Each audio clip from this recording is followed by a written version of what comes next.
ok នេះខ្ញុំនិយាយអំពីលក្ខណៈនៃការបង្កើត method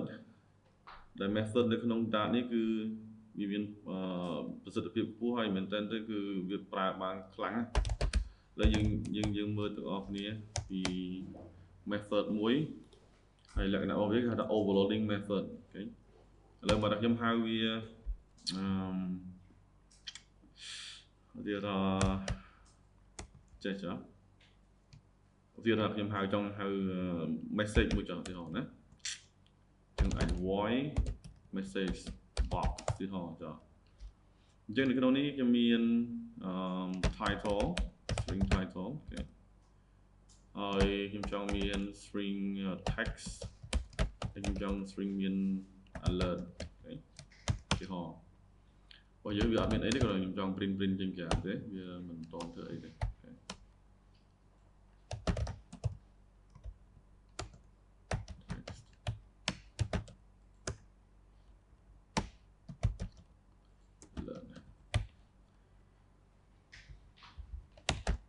អូខេឥឡូវយើងមើល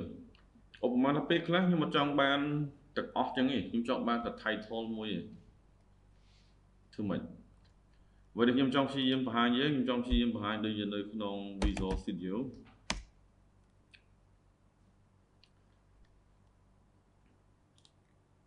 ឥឡូវយើងមើលឧទាហរណ៍ Visual Studio បន្តិចយើងនឹងអាចយល់ពីអ្វីដែលខ្ញុំចង់និយាយ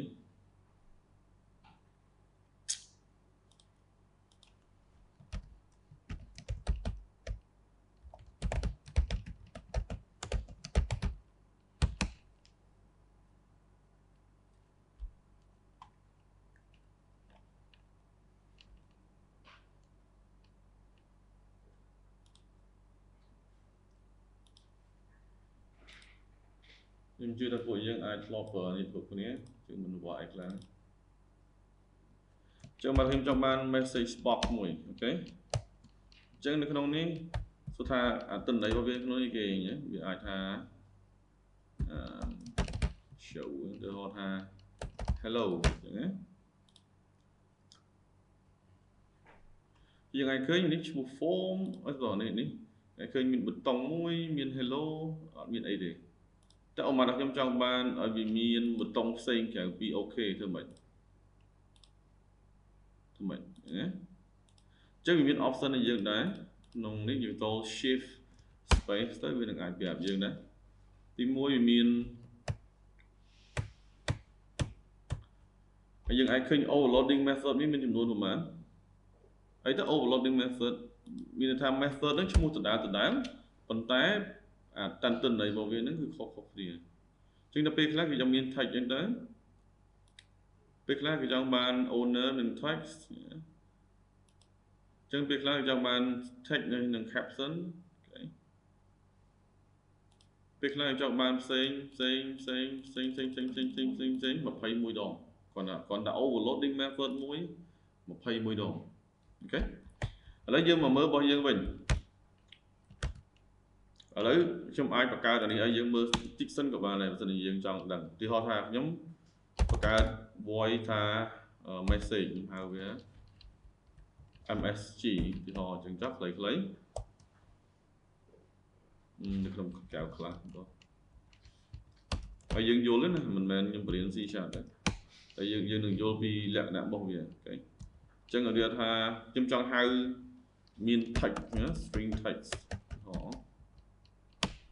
ខ្ញុំចង់អានឹងបានមួយទៀតវាឲ្យយើងបង្កើតតែបើខ្ញុំដាក់ string text ម្ដងទៀតវាឲ្យអត់ពេលដែលយើងព្យាយាម run ទៅវាប្រាប់ហើយ error ពីព្រោះហ្នឹងឈ្មោះដូចគ្នាវាឲ្យ overloading ប៉ុន្តែប៉ារ៉ាម៉ាត្រនេះប្រភេទដូចគ្នាបើសិនជាយើងដាក់ឈ្មោះអានេះជាស្អីផ្សេងគេដែរមកថាជា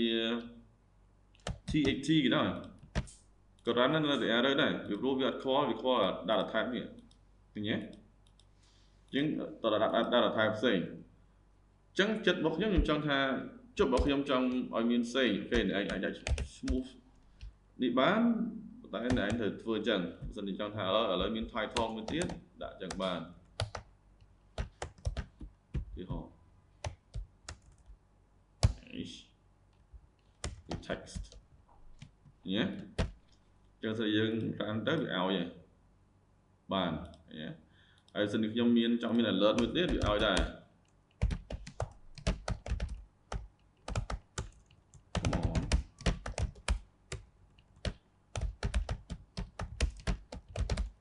alert វាឲ្យអូខេប៉ុន្តែខ្ញុំចង់បានចេះវិញខ្ញុំចង់ថាខ្ញុំចង់ឲ្យ alert មុនហើយខ្ញុំចង់បាន title បន្ទាប់ហើយខ្ញុំចង់បាន text បន្ទាប់វិញឲ្យអត់ឲ្យទេយល់ទេយ៉ាងម៉េចមកវាអត់ឲ្យព្រោះវាដូចគ្នាstringតែ ID របស់យើងចង់ថាអានេះគឺខ្ញុំឲ្យតែ alert មុន alert អីណាហើយខ្ញុំចង់ឲ្យ title នេះក្រោយឬមួយក៏ពេលខ្លះខ្ញុំថាអត់ទេខ្ញុំអត់ចង់បានអញ្ចឹងខ្ញុំចង់បានចេះវិញខ្ញុំចង់បានតែ title ខ្ញុំអត់ខ្វល់ខ្ញុំចង់បានតែ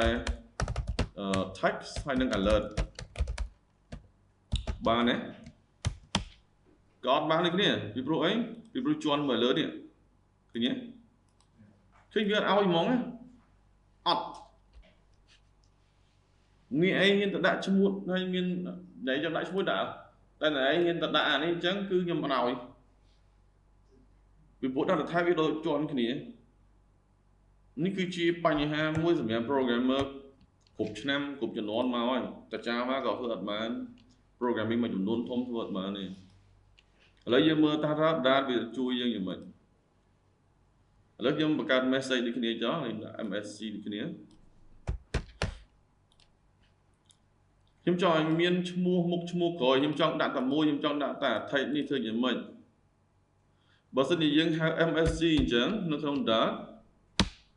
វាទាមទារឲ្យយើងដាក់ដូច programming ផ្សេងអញ្ចឹងគឺអ្នកឯងត្រូវដាក់ title ទៅយកថា title 1 text មកថា hello alert មកថា alert អីចឹងទៅអូខេ alert 1អីចឹងទៅអូខេហើយសិនជាយើង run វា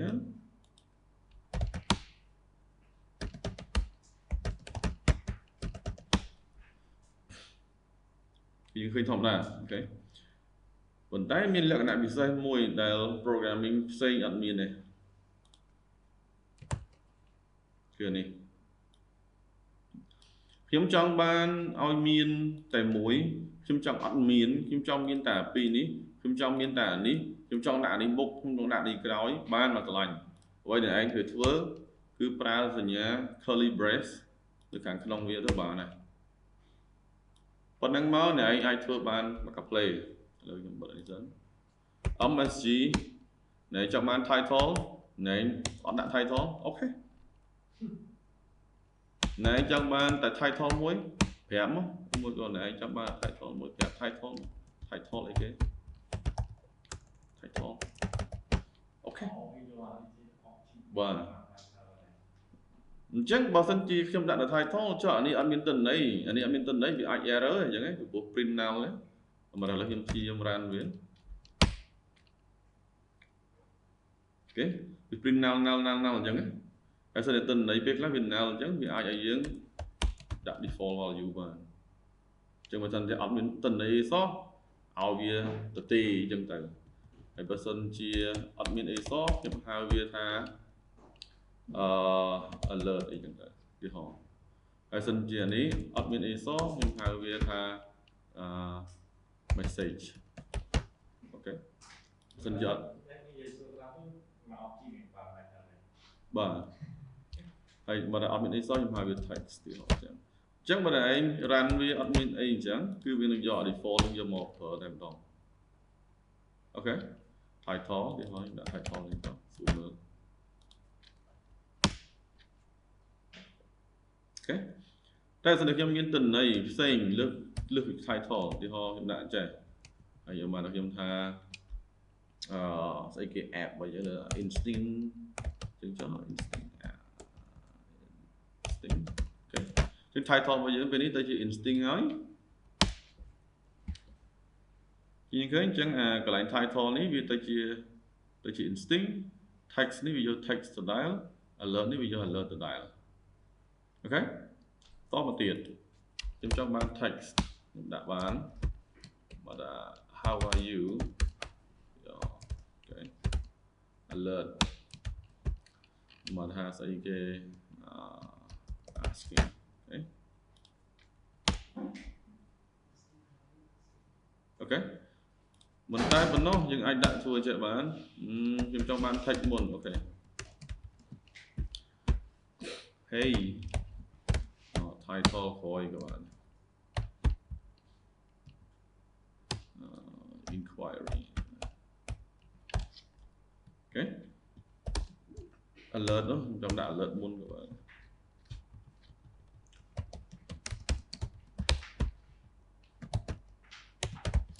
ឃើញទេឃើញសាហាវនេះហើយគឺជាកន្លែងដែលធ្វើឲ្យ programming done នឹងចាប់ដើមល្បីខ្លាំងតែម្ដង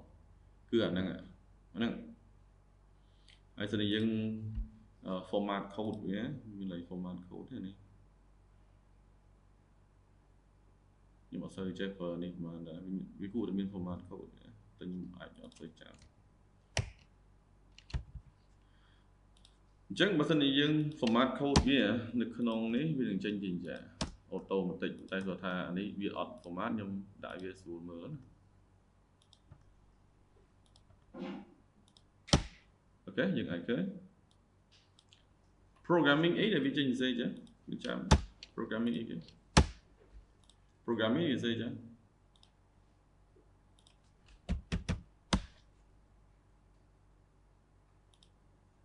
នេះ programming អី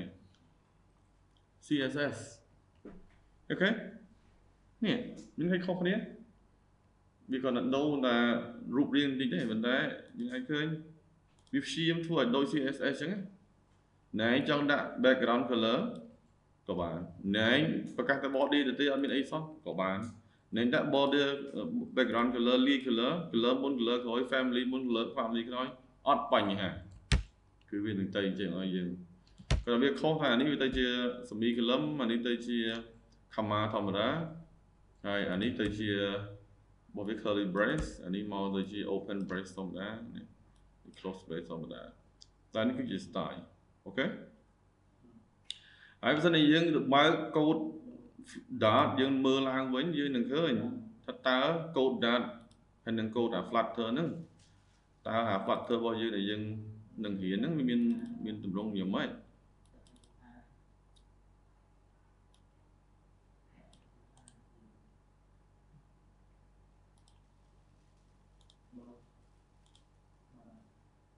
នេះឃើញទេ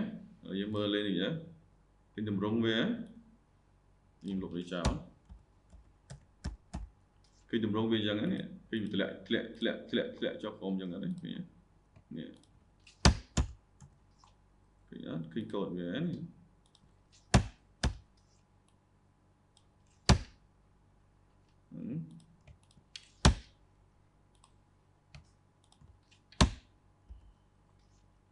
ឃើញទេនេះទឺនេះនេះនិយាយគេជា parameter នេះ parameter វាដែរយើងយក mouse over លើវាបើមិនយើងកំពុង run data យើងអាចនឹងឃើញហើយតែសម្រាប់យើងនេះយើងអត់ទាន់បាន set up flutter ទៅជាវាអត់ចេញមែនតើបើមិននេះយើងអាចឃើញដោយសារតែខ្ញុំអត់បាននេះខ្ញុំទីនៅ code វាតែមួយមកវាអត់ឃើញតែយកនេះវិញគឺថាប្រហែលយើងមានអីយើងនេះអូខេនេះឃើញនេះតែម្ដងនេះអូខេឥឡូវខ្ញុំអាចបើកនៅក្នុង Flutter ឲ្យយើងមើល Flutter library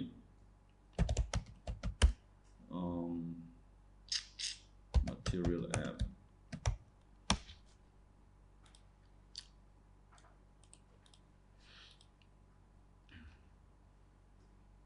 អូខេហើយយើងមើលទៅនេះមើលទាំងអស់គ្នាទៅនេះឃើញសញ្ញាគេនេះឃើញសញ្ញា curly brace បន្ទាប់ពីវាហ្នឹងហ្នឹងcome on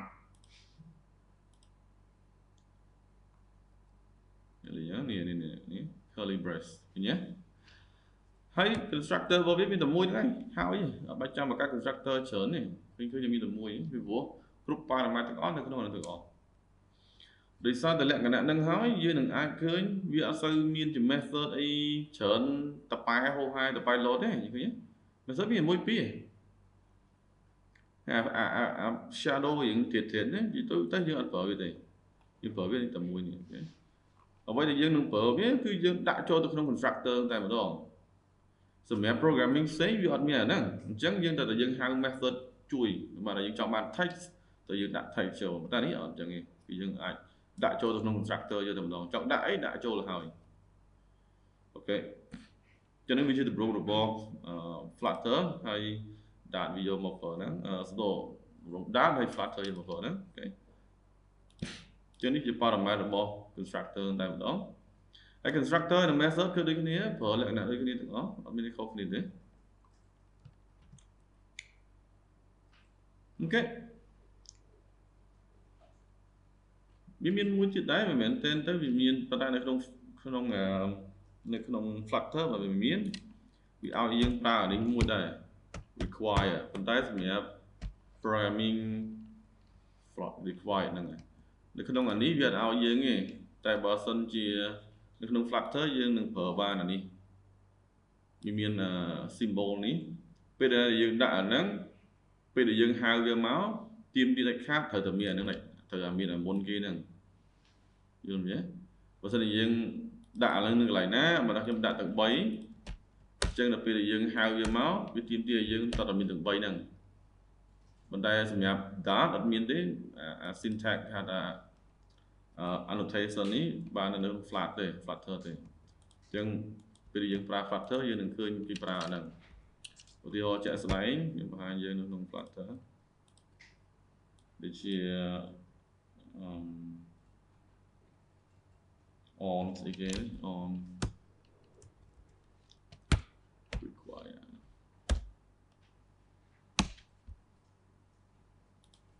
button ណា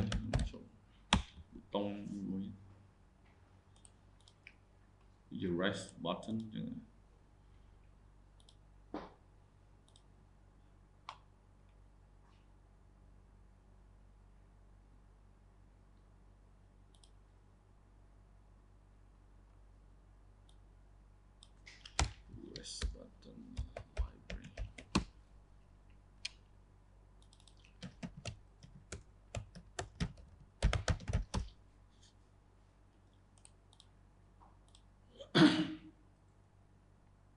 នេះយើងឃើញនេះយើងឲ្យវាយពាក្យ Flutter REST button library ទៅយើងឃើញពេលដែលយើងមើល constructor របស់វានឹងប្រាប់យើងមកថានេះគឺ required នេះអញ្ចឹងបើទៅពេលយើងហៅអាហ្នឹងប្រើអត់មានអាហ្នឹងគឺវា error យកតែម្ដងកាយវានឹងទៀតអត់អីទេអូខេអញ្ចឹងគឺថ្ងៃនេះធំណាស់សម្រាប់ Dart សម្រាប់ Flutter ហ្នឹងតែធ្វើឲ្យ programming ហ្នឹងវា powerful ខ្លាំងមែនតើដោយសារតែបន្តិចហ្នឹងគឺវាជួយឲ្យ constructor របស់យើងហ្នឹងលែងមានបញ្ហាតែម្ដងចង់ប្រើអីប្រើទៅអូខេសម្រាប់ class វិញខ្ញុំបង្ហើយតែម្ដងព្រោះវាអត់ពិបាកយល់ខ្លាំង class នៅក្នុងនេះបាទវាយទាំងអស់នេះសិនតែយើងអត់ដែលប្រើវាគឺ AdWords នេះ programming AdWords ហ្នឹងprogramming software AdWords របស់ Google ហ្នឹងវាប្រើ data បាទហ្នឹងគឺប្រើ data តែម្ដង programming ហ្នឹងអូខេហើយ AdSense ក៏ប្រើ data ដែរបើសិនជា Google វា push ខ្លាំងមែនទែនអញ្ចឹងវានឹងមានមានបញ្ហាតែម្ដងគឺប្រើហ្នឹងសុទ្ធសំខាន់ទៅលើ programmer វានឹងងាកទៅអាហ្នឹងខ្លាំងអត់បើសិនជាងាកទៅអាហ្នឹងអូខេឥ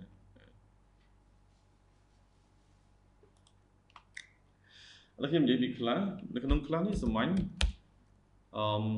គេថា student ចឹងខ្ញុំចង់បាន constructor គឺយើងសរសេរ constructor ដូចក្នុង Java អញ្ចឹងអូខេហើយគេថាជាធម្មតាយើងមាន ID អញ្ចឹងណាចឹងអាចថា integer ID string name អញ្ចឹងណា date time DOB យកណា chẳng hạn như thời gian mấy là mấy ở kia hai phở bán chẳng như đã thà integer id string name date time dob this id chẳng hạn chào quá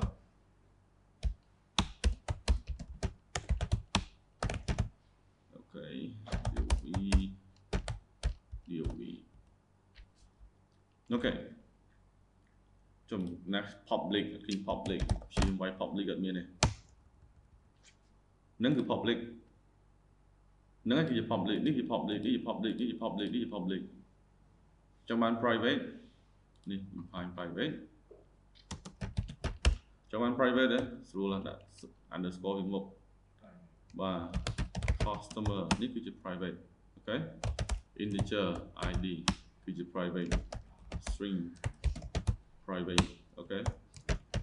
customer private โอเค integer นี่โอเค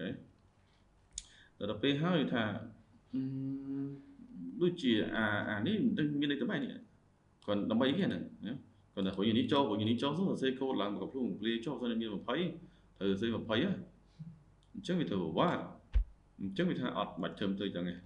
ណែចង់បានអញ្ចឹងមែនកុំធ្វើអញ្ចឹងខ្ញុំអាចមានវិធីស្រួលឲ្យធ្វើជាងមុនខ្ញុំហៅវា customer អញ្ចឹងដែរចុះមាន integer id អញ្ចឹងដែរចុះមាន name date time ទៅដល់ចុះដើម្បីស្រួលដូចគ្នាអញ្ចឹងវាឲ្យយើងធ្វើអញ្ចឹង this id this name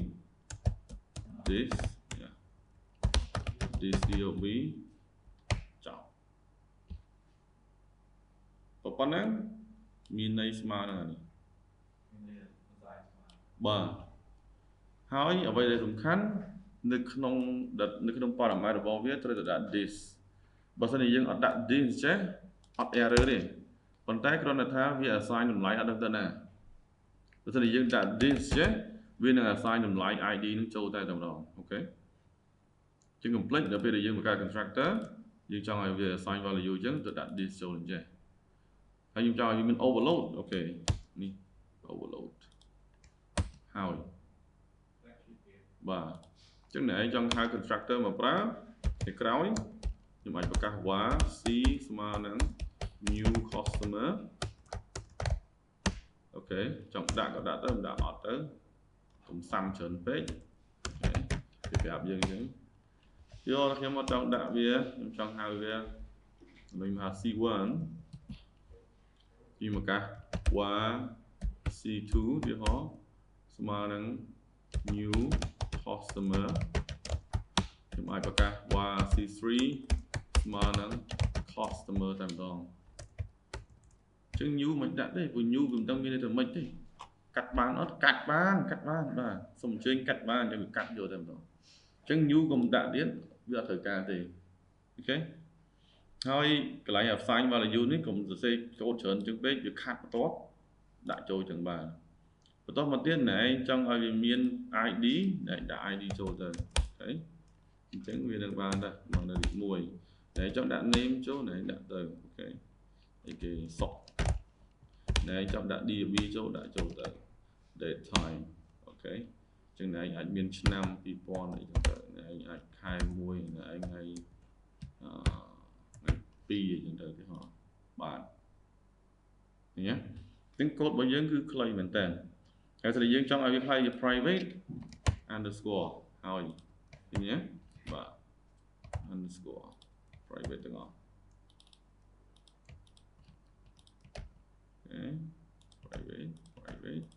private ចុះខ្ញុំចង់បាន protected អត់មានtôi trong ba default អីណានៅក្នុង Java អត់មានជាមានអីគេមានតែ private និង public ចុះអញ្ចឹងអបពេលខ្លះ private ពួក integer មកក្នុង private អត់ទេអានេះគឺ public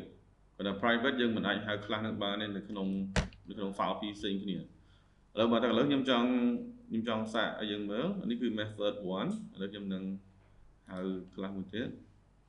ហើយចេះឥឡូវខ្ញុំខាត់អានេះចុះកុំឲ្យវានៅមួយគ្នាច្រើនពេកខាត់អានេះដាក់ចូលទៅក្នុង class example មួយទៀត class 1 យើងចោលខ្លីហើយយើងឃើញ class ខ្ញុំចង់ដាក់ឈ្មោះ class 1មកដល់ហើយ student ក៏បានមាន customer ដាក់បានអត់ឈឺទេវាអត់អីហ្មងនិយាយចំទៅឥឡូវខ្ញុំនឹង test វាឥឡូវខ្ញុំបង្កើត file មួយដូចក្នុង Java ហើយមាន test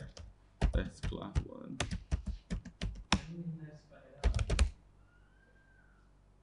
namespace មក file ហ្នឹងឯងមក namespace ចង់ឲ្យនៅមួយគ្នាដាក់មួយគ្នាទៅប៉ុន្តែដូចវាមាន package ដែរវាអត់មានទេ namespace វាអត់មានទេវាឲ្យយើងដាក់នៅក្នុង file ហ្នឹងមក file ហ្នឹងមក file បាទលីអំចូលគ្នាពេញហ្នឹងទៅអាហ្នឹងគឺមួយ file គឺមួយ module វាអត់ហៅមួយ class អត់ហៅមួយ file ទេគឺហៅមួយ module class មួយ module អូខេមួយ namespace បកចង់បកសួរស្ដាប់មួយ package មួយ class ហ្នឹងមួយ file ហ្នឹងមួយ package មកយើងចង់សេចូលគ្នាបានតែខ្ញុំសាកមើលឥឡូវខ្ញុំមាន method មាន class នេះមួយ class របស់យើងពេលនេះមាន student ហើយនិង customer នៅក្នុង class 1 នេះអញ្ចឹងខ្ញុំ import វាមក import class 1 ហ្នឹងឥឡូវខ្ញុំចង់ test វានៅក្នុង main អញ្ចឹងមកដល់ខ្ញុំហៅវា student អញ្ចឹង student បាន s1 student អូខេអញ្ចឹង student របស់យើងនេះដោយសារតែយើងអត់មាន bracket ទេអញ្ចឹងយើងត្រូវតែដាក់ឲ្យវាមួយស្អីយើងទៅ sort that time ណាអញ្ចឹងបើសិនជាយើងចង់ print វាយើងអាច print s1.name សាកមើលលេងទៅ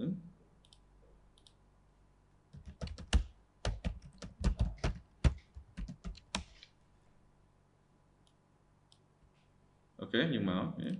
តែបើខ្ញុំចង់ហៅ customer អូខេ underscore customer អត់មកទេអញ្ចឹងដោយសារតែ customer របស់យើងនឹងវាជា private អញ្ចឹងយើងមិនអាចហៅ underscore ចេញពី class ផ្សេងបានអញ្ចឹងមិនមែនមានន័យថាគាត់ដាក់លេងគឺមានន័យរបស់វាគឺ private អូខេ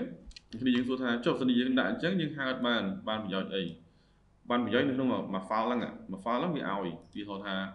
ខ្ញុំមាន method ផ្សេងវាហៅថា a វាហៅអញ្ចឹងហើយខ្ញុំចង់ហៅ customer ហ្នឹងអូខេខ្ញុំអាចហៅបាន c1 បាននៅក្នុង file តែមួយបានមួយទៅ sort អីទៅ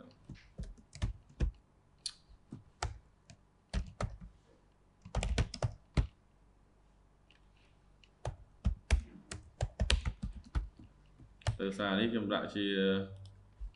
នេះតើយើងប្រាប់វាថានេះជាអីអូ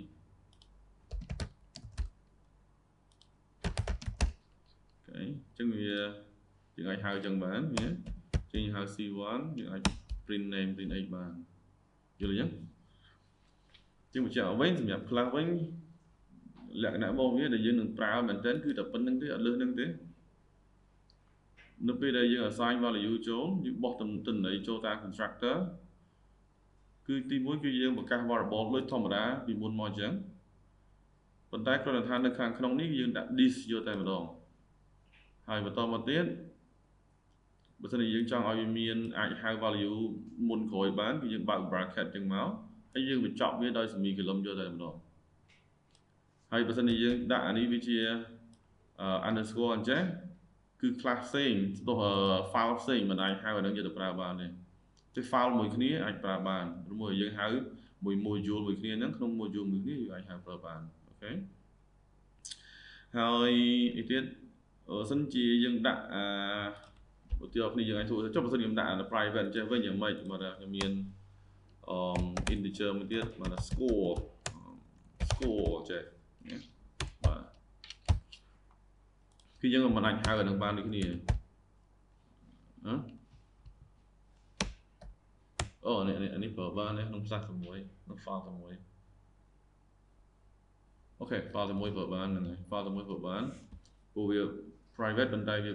មិនប្រកាន់ក្នុងនេះតែបើបានចេះបើថា student មួយទៀតយើងមាន score ដែរចុះ integer underscore score ជាយើងអាចហៅ student ឆ្លងបានដោយសារតែវាជា public នេះឃើញនេះ public តែដល់ពេលយើងហៅ dot score អត់មានទេអូខេអញ្ចឹងបកឲ្យស្រួលស្ដាប់វិញមែនតើគឺបើសិនជាយើងចង់ឲ្យវាត្រូវជាមួយនឹង Java វិញមិនចំជាលក្ខណៈ private ហ្មងនេះវា private slash package level មួយហៅយើងហៅ default វាហើយសម្រាប់ public គឺ public តែម្ដងអត់មាន protected ទេអូខេហើយវាមានរឿងស្រាវច្រើននេះដែរមកយើងដាក់អញ្ចេះយើងអាចហៅ super អញ្ចេះហ្នឹងចាំរឿងតាមក្រោយវាមិនទៅជាចាំបាច់ខ្លាំងទេសម្រាប់យើងជិតយើងចង់ដាក់វាក៏ដាក់មិនដាក់ក៏អត់អីដែរយើងអាចហៅវា super អញ្ចេះបានដូចគ្នាតែដោយសារតែយើងប្រើសមីកលំហ្នឹងជាងយើងត្រូវដាក់ super អញ្ចេះយើងបើកមួយចុះអញ្ចេះក្នុងការយើងហៅ super តែនៅវាទៅ OP អីយើងចូលចេះតិចគឺពួកយើងមិនទៅជាដល់អាហ្នឹងខ្លាំងទេយើងធ្វើតែប៉ុណ្្នឹងបាន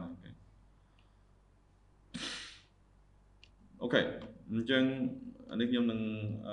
វីដេអូនេះខ្ញុំឲ្យអញ្ចឹងខ្ញុំដាក់លំហាត់លើក្រៅទៀតហើយលំហាត់នេះខ្ញុំយល់ខាងក្រៅចោះ